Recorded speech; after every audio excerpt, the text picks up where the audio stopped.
Western media outlets are often seen spreading anti-India narrative and propaganda. The propaganda covers varied issues and subjects. For example, in their latest bid to run anti-India propaganda, Financial Times, the British news daily, has come up with a headline which reads, "India replaces hawkish central banker Shaktikanta Das." Let's take notice of two words from the headline: replaces and hawkish. For anyone not well informed with the original news, the headline gives the reader a message that RBI Governor Shaktikanta Das was being removed, when the truth is that his term comes to an end and the government has announced the appointment of a new governor. So let's fact check this headline propaganda by the Financial Times. Let's come to narrative number 1. As a matter of fact, Dr. Shaktikanta Das isn't being replaced. Truth is that his tenure as RBI governor is coming to an end, and that's why the government has announced that Mr. Sanjay Malhotra will be next RBI governor. Das was appointed as the RBI governor on 11 of December 2018 for a period of 3 years. On 29 of October 2021, Das's tenure was extended for 3 years. This is rare for an RBI governor to serve for such a long period, as writer and economist Sanjeev Sanyal notes how Shaktikanta Das' tenure as RBI governor was the longest in the post-socialist era.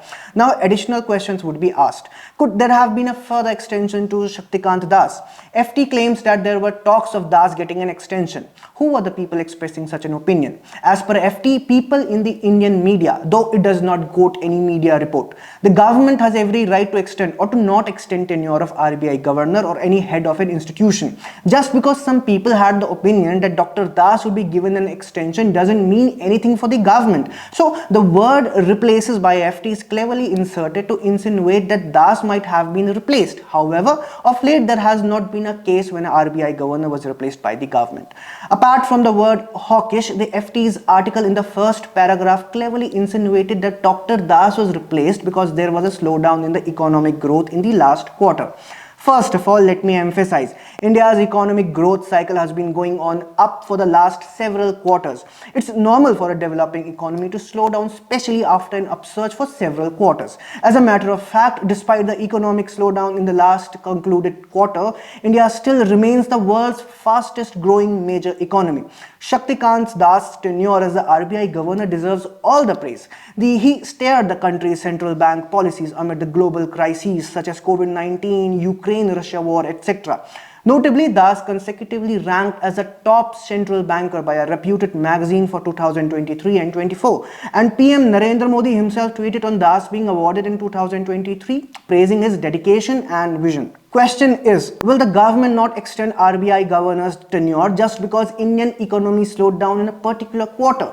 People who know about the process of appointment of a RBI governor would vouch that the government doesn't decide such appointments based on events. These appointments are decided based on a procedure, and a detailed one at that. So to say that Dr. Das was not given an extension because of slowdown of economic growth is grossly misleading and incorrect. This is dishonest journalism by the Financial Times. Dr. Das's term was to end and the slowdown just coincided with the end of his term. This is not all. FT tries to imply that the public criticism of central government ministers over RBI's resistance to cut interest rates might have to do something with this matter.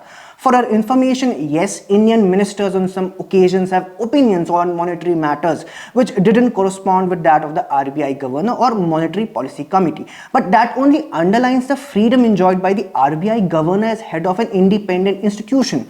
Just because a minister expressed an opinion on interest rate doesn't mean the finance ministry and the RBI have differences of opinions. Every arm of the government is free to express what it thinks is correct for the Indian economy.